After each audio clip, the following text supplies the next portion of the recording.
Alors bonjour à toutes et bonjour à tous, de retour pour faire une brève analyse astrologique sur la carte de la nouvelle lune qui aura lieu samedi 6 juillet. Tout simplement parce que j'avais envie de regarder un petit peu ce qui se passait au niveau des articulations astrales par rapport à la situation politique actuelle de la France. Alors cette carte du ciel que vous avez sous les yeux, c'est la nouvelle lune donc, du samedi 6 juillet, heure de Paris, donc ça concerne vraiment la France. Donc nouvelle lune ici, soleil, lune, conjointe à Vénus, intéressant. Ça c'est une belle lunaison, je dirais, au départ. Une recherche d'harmonie, une recherche de beauté, une recherche d'entente, une recherche de concorde, l'envie d'être ensemble.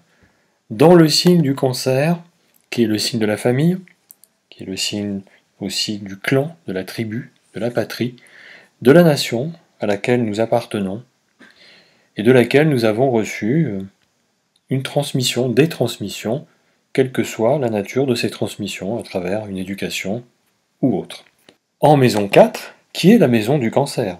Donc ici, on a un double effet d'union, les uns avec les autres, personnes se sentant appartenir à une même famille, une même tribu, un même clan. Je dirais que cette nouvelle lune montre bien le désir d'être ensemble, de faire famille, de faire nation, de faire État, sous le signe de la concorde, sous le signe d'une union, entre guillemets, nationale. Et là, je fais bien sûr un rapprochement avec le deuxième tour du scrutin des élections législatives. Une sorte de rassemblement, pardonnez-moi le terme, de rassemblement national. J'emploie ce terme, bien sûr, dans le sens stricto sensu et non pas par rapport à l'étiquette politique du parti de M. Jordan Bardella. Absolument rien à voir.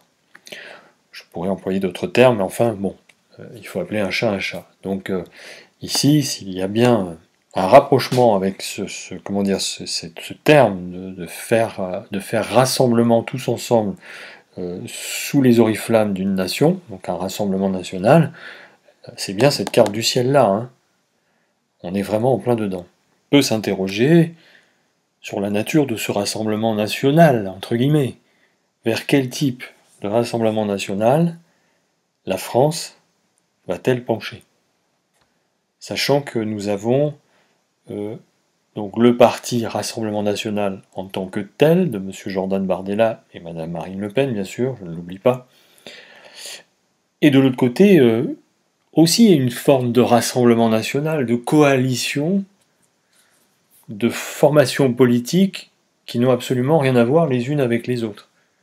Le Parti Socialiste, LFI, les Républicains, bref, le parti bien sûr de la majorité présidentielle, tout ce petit monde s'est coalisé ensemble, donc s'est rassemblé autour de valeurs justement de ce pays, pour défendre des principes républicains, en tout cas c'est ce qu'ils affirment bien sûr, sous les oriflammes de ces principes et ces valeurs républicaines, ces valeurs démocratiques, pour s'opposer, donc pour faire front au parti de M. Jordan Bardella, donc le Rassemblement National. Vous voyez, on a vraiment cette ambiance de rassemblement, de coalition, de coopération, les uns contre les autres, pour ce scrutin du deuxième tour des législatives, soutenu par un trigone de Saturne. Saturne, je vous rappelle, représente tous les éléments structurels, réalistes.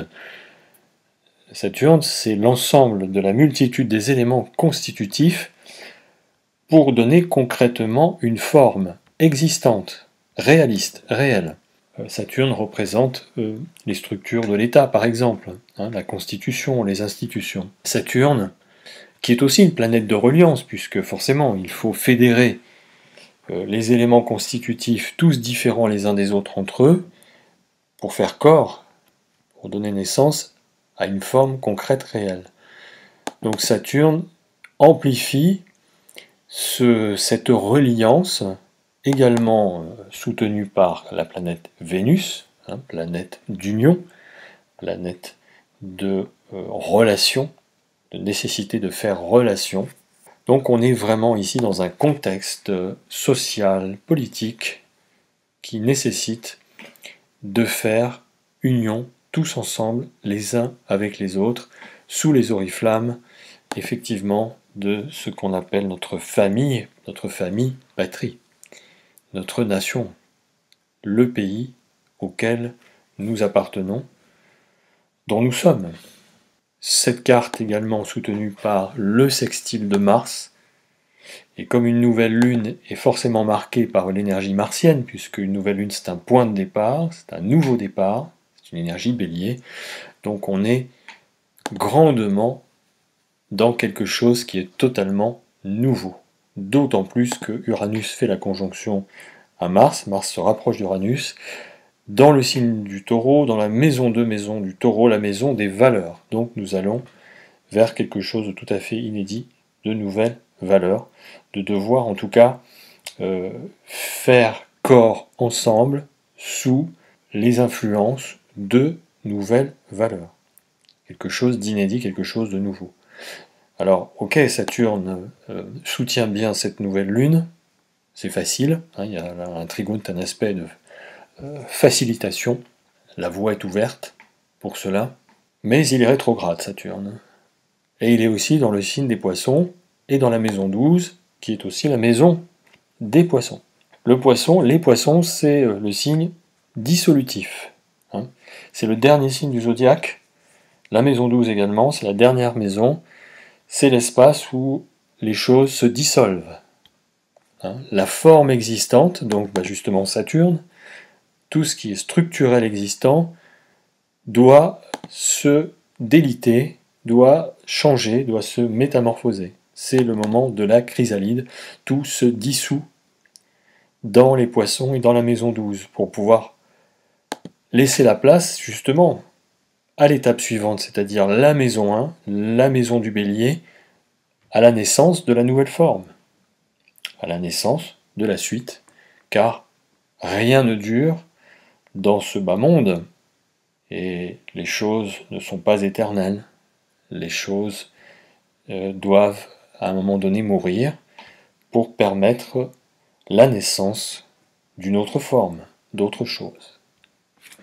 Donc ici, on a quelque chose qui est vraiment dans l'esprit dissolutif. Alors, dissolution de l'Assemblée nationale, ok, ça c'est fait, mais ça va plus loin que ça. La prochaine situation politique du pays risque fort de devoir, de nécessiter une dissolution ou un réaménagement, en tout cas profond, complet, de nos institutions.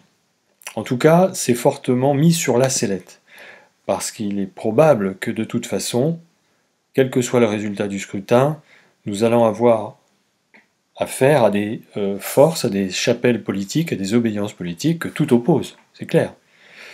Donc ça va être, comment dire, compliqué si justement il n'y a pas de réaménagement possible des institutions. Il risque d'y avoir une paralysie au niveau du législatif en tout cas. Ce qui renforcerait bien sûr le pouvoir du président de la République, M. Emmanuel Macron. Si tel était le cas. Il pourrait effectivement intervenir dans ce sens-là, au moins temporairement, pour pouvoir rééquilibrer si, d'aventure, il y avait des équilibres. En tout cas, on va vers un paysage politique totalement inédit, totalement nouveau, qui risque évidemment de profondément bouleverser l'échiquier de nos manières de penser.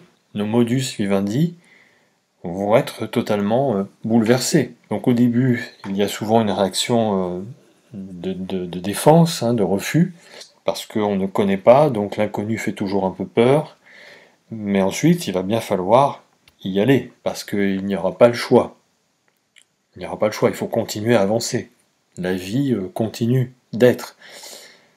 Et la vie appelle la vie. Donc il faut avancer. Il faut continuer à faire en sorte que ce pays ne soit pas paralysé, qu'il n'y ait pas de blocage, parce que c'est évidemment, ça pourrait en pâtir sur l'activité économique de nous autres. Donc cette nouvelle lune ici, pour moi, parle vraiment d'union nationale, de rassemblement national, qui va associer des partis des personnes dont les convictions et politiques sont totalement opposées. C'est le moins qu'on puisse dire. Mais en même temps, il y a quand même, vous voyez, hein, trigone, sextile, donc il y a des possibilités de pouvoir le faire avec une certaine facilité, bizarrement. Ce qui n'empêchera pas, bien sûr, chacun d'avoir ses positions, mais ici, la carte du ciel montre que les intérêts supérieurs de la nation, du pays, de la patrie, de la tribu, vont primer. C'est ça que cette carte montre. C'est que malgré les antagonismes, ici, ce sont les intérêts supérieurs du pays qui sont mis en avant et qui vont primer sur tout le reste. Car ce pays a besoin de profondes réformes sans aucun doute, d'où ce Saturne ici dans une position dissolutive dans les poissons et dans la maison 12, donc des réformes sans doute institutionnelles. Est-ce que c'est la fin de la Ve République et la naissance d'une sixième, ou plutôt une cinquième bis, une cinquième plus réaménagée? La Ve République a déjà subi, hein, bien sûr, des réaménagements, ce n'est plus la même que celle de 1958. Mais dans les grandes lignes, toutefois, ça reste la même. Alors 1958, 2024, vous voyez, il y a quand même un monde. On n'est plus du tout dans les mêmes configurations socio-économiques, socio-culturelles. Donc il est temps de faire bouger un peu les choses, de faire bouger les lignes, et de les ajuster en fonction du temps qui a passé, de notre époque, et des besoins des uns et des autres dans cette époque. Et en fait, c'est intéressant de voir que cette carte est vraiment complètement raccord à la situation actuelle. Alors, si vous recherchez un petit peu dans les capsules précédentes sur cette page, j'avais fait une analyse il y a 2 ans, peu après le résultat des élections présidentielles, où je m'étais amusé à faire une étude de synastrie entre le thème de M. Emmanuel Macron et de Mme Marine Le Pen, et j'avais vu étrangement des accointances assez incroyables et assez étonnantes. Et j'avais supposé une possible coopération, une possible cohabitation entre ces deux personnes. Alors évidemment, ce n'est pas Marine Le Pen qui sera désignée première ministre si d'aventure son parti arrivait en tête des élections, même sans la majorité absolue, mais ça sera, je dirais, son dauphin, son porte-voix même, hein, parce que M. Bardella reste quand même le porte-voix de Madame Marine Le Pen, qui évidemment a d'autres ambitions électorales, surtout donc pour les présidentielles, les prochaines présidentielles qui auront lieu dans 3 ans. Mais ça, c'est une autre histoire. Bon, cependant, voilà, il y a 2 ans, j'avais déjà vu un petit peu les possibilités de coopération, d'autant plus que le thème de M. Emmanuel Macron, avec son honneur en balance conjoint à Pluton, a des nécessités de devoir partager le pouvoir. J'avais développé ça hein, dans l'étude de son thème. Il a un thème aussi assez révolutionnaire, comme je l'avais développé également, révolutionnaire, de révolution au sens stricto sensu du terme, c'est-à-dire de fin de cycle et de devoir en démarrer un nouveau. Donc en fait, on y est là, on est dans ces espaces-là, de total chamboulement, qui peut un peu dérouter les uns les autres dans les repères habituels de façon de voir les choses, de façon de réfléchir les choses, de réfléchir la vie politique aussi. Mais c'est comme ça, on est en 2024, et les choses bougent, les choses changent. Il faut accepter que donc nos paradigmes, ceux sur lesquels nous nous appuyions jusqu'à présent, ne sont plus opérationnels complètement. Et les croyances aussi, établies par rapport à ces façons de voir les choses. Les croyances, c'est une chose, la réalité, c'en est une autre. Donc voir objectivement la réalité des choses et ce que cette réalité demande de faire, demande comme façon d'agir et façon de penser. Et c'est un petit peu ça qui est mis sur la sellette en ce moment, notamment avec cette opposition de Pluton sur Vénus et sur Mercure. On voit qu'il y a quand même un profond changement de stratège aussi, hein, parce que Pluton opposé Vénus, c'est la séduction pour mieux manipuler, hein, pour mieux manipuler les opinions, manipuler les sensibilités. Vous voyez, Vénus est quand même en maison 5, même si elle est dans le Cancer. Voilà, on est dans quelque chose, surtout Pluton en maison 11, donc dans les grands mouvements de masse et collectifs, il y a des stratèges politiques qui ne sont pas véritablement dits dans cette élection. On brouille les pistes. Et M. Emmanuel Macron est un très bon stratège. Hein, ceux qui pensent qu'il a dissous l'Assemblée nationale sur un coup de tête, pour moi, en tant qu'astrologue et avoir étudié son thème, je n'y crois pas une seule seconde.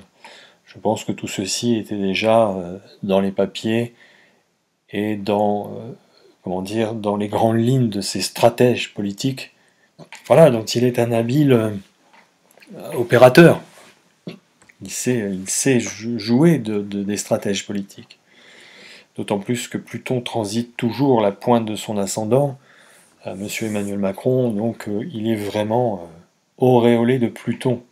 Sa personnalité est très plutonienne en ce moment. Très fin stratège politique. Alors on pouvait être d'accord ou pas avec cette façon de voir, cette façon de faire. En attendant, voilà, c'est comme ça. Et c'est pas quelque chose de nouveau, la politique. Les stratèges politiques ont toujours fait partie de la vie des sociétés pour pouvoir établir un pouvoir, établir une autorité, sur une emprise sur les autres, et asseoir donc son pouvoir, son aura. Donc voilà mes amis, ce que je pouvais dire sur cette carte du ciel. Je m'arrête là pour l'interprétation.